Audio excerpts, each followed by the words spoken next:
Taste the Daily. அண்மை செய்தி. பழைய ஓய்வூதிய திட்டத்தை அமல்படுத்தாத திமுக அரசை கண்டித்து தமிழ்நாடு முழுவதும் ஜாக்டோ ஜியோ மற்றும் ஆசிரியர்கள் ஒருநாள் வேலைநிறுத்த போராட்டத்தில் ஈடுபட்டு உள்ளனர். இதன் காரணமாக சென்னை எழிலகத்தில் உள்ள அரசு அலுவலகங்கள் ஊழியர்கள் இன்றி வெறிச்சோடி காணப்படுகிறது. மேலும் ஸ்டாலின் அரசை கண்டித்து அரசு ஊழியர்கள் போராட்டம் நடத்தி வருகின்றனர். அண்மை செய்தியாக பார்க்கிறோம். கூடுதல் தகவல்களை தருகிறார் செய்தியாளர் கோபாலகிருஷ்ணன். வழங்க கேட்கலாம். வணக்கம் கோபாலகிருஷ்ணன், கூடுதல் விவரங்கள். ஆகாஷ் வணக்கம். தமிழக அரசின் பணியாளர் விரோத போக்கை கண்டிக்கும் விதமாக இன்று மாபெரும் வேலைநிறுத்த போராட்டத்தில் அரசு ஊழியர்கள் ஈடுபட்டு வருகிறார்கள். குறிப்பாக திமுக ஆட்சிக்கு வந்தால் அரசு ஊழியர்களுக்கான பழைய ஓய்வூதிய திட்டத்தை அமல்படுத்துவோம் என வாக்குறுதி அளித்து ஆட்சிக்கு வந்த திமுக ஆட்சிக்கு வந்து 4.5 ஆண்டுகளுக்கு மேலாகியும் இதுவரை பழைய ஓய்வூதிய திட்டத்தை அமல்படுத்துவது தொடர்பாக எவ்வித நடவடிக்கையும் எடுக்கவில்லை என்ற ஒற்றை காரணத்தை வலியுறுத்திதான் தமிழகம் முழுவதும் இன்று அரசு ஊழியர்கள் ஒரு நாள் வேலை நிறுத்த போராட்டத்தில் ஈடுபட்டிருக்கிறார்கள். தமிழக அரசு ஊழியர்கள் மற்றும் ஆசிரியர்களின் வேலை நிறுத்த போராட்டத்தால் பெரும்பாலான அரசு அலுவலகங்கள், பள்ளிக்கூடங்கள் வெறிச்சோடி காணப்படுகின்றன. ஆசிரியர்கள் இல்லாமலும் அலுவலர்கள் இல்லாமலும் வெறிச்சோடி காணப்படும் காட்சிகளை நம்மால் பார்க்க முடிகிறது. தற்போது நாம் பார்த்து கொண்டிருக்க காட்சிகள் அனைத்துமே சென்னை எழிலகத்தில் உள்ள அரசு அலுவலகங்கள் அனைத்துமே வெறிச்சோடி காணப்படுகின்றன. இந்த எழிலக வளாகத்தில் பிற்படுத்தப்பட்டோர் நலத்துறை, ஆதி திராவிடர் நலத்துறை மற்றும் வருவாய்த்துறை என பல்வேறு அரசு துறை அலுவலகங்கள் இயங்கி வருகின்றன. இந்த அலுவலகத்தில் காலை முதலே அரசு ஊழியர்கள் பணிக்கு வராமல் இன்று ஒரு நாள் அரசுக்கு எதிரான ஒரு ஆர்ப்பாட்டத்தை வெளிப்படுத்தி இருக்கிறார்கள். குறிப்பாக இந்த பழைய ஓய்வூதிய திட்டத்தை அமல்படுத்துவதாக தேர்தல் வாக்குறுதியில் அளித்த வாக்குறுதி என்ன ஆனது? திமுக ஆட்சிக்கு வந்தால் அரசு துறைகளில் காலியாக உள்ள சுமார் 6 லட்சம் பணியிடங்களை உடனே நிரப்புவதற்கு நடவடிக்கை எடுக்கப்படும் என்ற வாக்குறுதி என்ன ஆனது? அரசு பள்ளியில் பணியாற்றக்கூடிய ஆசிரியர்களுக்கு இடையேயான ஊதிய முரண்பாடு களையப்படும் என்ற வாக்குறுதி என்ன ஆனது என்பன உள்ளிட்ட பல்வேறு வாக்குறுதிகளை வலியுறுத்தி தான் அரசு ஊழியர்கள் இன்று பணி புறக்கணிப்பு வேலை நிறுத்த போராட்டத்தில் ஈடுபட்டிருக்கிறார்கள். இந்த வேலை நிறுத்த போராட்டத்தில் ஈடுபட்டுள்ள அரசு ஊழியர்கள் அனைவருமே தற்போது அரசுக்கு எதிராக கண்டன முழக்கங்களை எழுப்பி ஆர்ப்பாட்டத்தையும் அவர்கள் நடத்தி வருகின்றனர். அரசு அலுவலகங்களுக்கு காலையில் இருந்தே அலுவலர்கள் யாரும் வராததால் அரசு அலுவலகங்கள் வெறிச்சோடி காணப்படுவது மட்டுமல்லாமல் எழிலக வளாகத்தில் மாபெரும் போராட்டத்தையும் அரசு ஊழியர்கள் முன்னெடுத்து வருகின்றனர். குறிப்பாக இந்த பழைய ஓய்வூதிய திட்டத்தை நடைமுறைப்படுத்த ஆட்சிக்கு வந்து 4.5 ஆண்டுகளாக எந்த விதமான நடவடிக்கை எடுக்காத திமுக அரசுக்கு எதிராக அவர்கள் முழக்கங்களை எழுப்பி வருகின்றனர். அது மட்டுமல்லாமல் அரசு ஊழியர்களுக்கு வழங்க வேண்டிய பண பலன்கள் முறையாக வழங்குவதில்லை.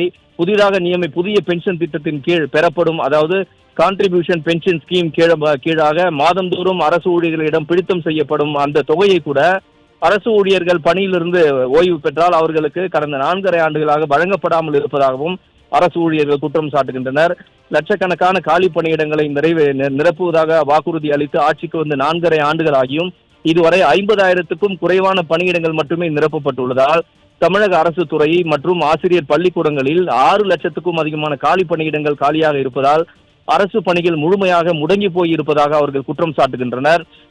அது மட்டுமல்லாமல் ஆசிரியர்களுக்கு இடையே இந்த ஊதிய முரண்பாடுகளை களைவதாக சொல்லி 4.5 ஆண்டுகளுக்கு மேலாகியும் இதுவரை களையாததால் ஆசிரியர்கள் அனைவருமே பணியில் ஈடுபடுவது மெத்தனமாகி இருக்கிறது. இதனால் கல்வி திறன் கடுமையாக பாதிக்கப்பட்டிருப்பதாக அரசு ஊழியர்கள் குற்றம் சாட்டுகின்றனர். இது மட்டுமல்லாமல் பல்வேறு கோரிக்கைகள், குறிப்பாக இடைநிலை ஆசிரியர்களுக்கும் முதுநிலை ஆசிரியர்களுக்கு, உயர்நிலை மற்றும் மேல்நிலை பள்ளி தலைமை ஆசிரியர்களுக்கு ஊதியம் வழங்கப்படாமல் தற்போது அநீதி இழைக்கப்பட்டு வருவதாகவும் அவர்கள் குற்றம் சாட்டுகின்றனர். குறிப்பாக முதுநிலை ஆசிரியர்கள் முதல் அனைத்து ஆசிரியர்கள் வரை அவர்களுக்கு வழங்க வேண்டிய பண பலன்கள் வழங்கப்படாமல் இருக்கிறது. அது ப்ரொமோஷன் எனப்படக்கூடிய பணி உயர்வு என்பது வழங்கப்படாமல் இருக்கிறது போன்ற பல்வேறு கோரிக்கைகளை வலியுறுத்தி தான் தற்போது ஒட்டுமொத்த அரசு ஊழியர்களும் ஆங்காங்கே ஒன்று கூடி தமிழக அரசுக்கு எதிரான முழக்கங்களை எழுப்பி கண்டன குரல்களை பதிவு செய்து வருகின்றனர். குறிப்பாக இந்த கான்ட்ரிபியூஷன் பென்ஷன் ஸ்கீம் எனப்படும் மாதந்தோறும் ஊதியத்தில் பிடித்தம் செய்யப்பட்டு அந்த பணத்தை பணியிலிருந்து ஓய்வு பெறும்போது அவர்களுக்கு வழங்குவதாக சொன்ன அந்த கான்ட்ரிபியூஷன் பென்ஷன் ஸ்கீம் மூலமாக வழங்கப்படக்கூடிய பென்ஷன் தொகை கூட, ஓய்வூதியம் கூட பல பணியாளர்கள், ஓய்வு பெற்ற பணியாளர்களுக்கு கடந்த 5 ஆண்டுகளாக வழங்கப்படாமல் இருப்பது வேதனை அளிக்கும் விஷயமாக இருக்கிறது என்று அவர்கள் அரசு ஊழியர்கள் இந்த கண்டன முழக்கங்கள் வாயிலாக எடுத்துரைக்கின்றனர். ஒட்டுமொத்தமாக பார்க்க போனால் ஆட்சிக்கு வந்து திமுக அரசு செய்வதாக அளித்த அரசு ஊழியர்களுக்கு அளித்த வாக்குறுதிகள் அனைத்தும் எதையுமே செய்யாமல் நிறைவேற்றாமல் ஒட்டுமொத்த அரசு ஊழியர்களையும் ஆசிரியர்களையும் ஆளும் திமுக அரசு ஏமாற்றி விட்டதாக அவர்கள் வேதனை தெரிவித்திருக்கின்றனர். இந்த ஒரு நாள் அடையாள போராட்டத்துக்கு தமிழக அரசு செவிசாய்த்து நடவடிக்கை எடுக்கவில்லை என்றால் அடுத்த கட்ட போராட்டங்களை குறித்து அறிவிப்போம் என்றும் தொடர் அது வேலைநிறுத்த போராட்டமாக இருக்கும் என்றும் அரசு ஊழியர்கள் மற்றும் ஆசிரியர்கள் கூட்டாக எச்சரித்துள்ளனர். ஆகாஷ், விவரங்களுக்கு நன்றி ஜெயக்குமார். மாதங்கள் மட்டுமே ஆட்சி காலம் இருக்கின்ற இந்த சூழ்நிலையில் கூட அரசு ஊழியர் ஆசிரியர்கள் அரசு பணியாளர்களுக்கு பழைய ஓய்வூதிய திட்டத்தை அமல்படுத்துவேன் என்று சொன்னார்கள். அமல்படுத்தப்படவில்லை. லட்சக்கணக்கான காலி பணியிடங்களை நிரப்புவேன் என்று சொன்னார்கள். நிரப்பப்படவில்லை. சத்துணவு, அங்கன்வாடி, எம்ஆர்பி செவிலியர்கள், ஊர்ப்புற நூலகர்கள் இவர்களுடைய சிறப்பு காலமுறை ஊதியம், தொகுப்பூதியம், மதிப்பூதியத்தில் பணிபுரியக்கூடியவர்களை காலமுறை ஊதியத்தில் ஈர்ப்பேன் என்று சொன்னார்கள். ஈர்க்கப்படவில்லை. ஆசிரியர்களுக்கு இருக்கக்கூடிய ஊதிய முரண்பாடுகளை களைவேன் என்று சொன்னார்கள். களையப்படவில்லை. அதே போன்று ஆசிரியர்களை பாதிக்கக்கூடிய அரசாணைகளை வாபஸ் பெறுவேன் என்று சொன்னார்கள். வாபஸ் பெறவில்லை.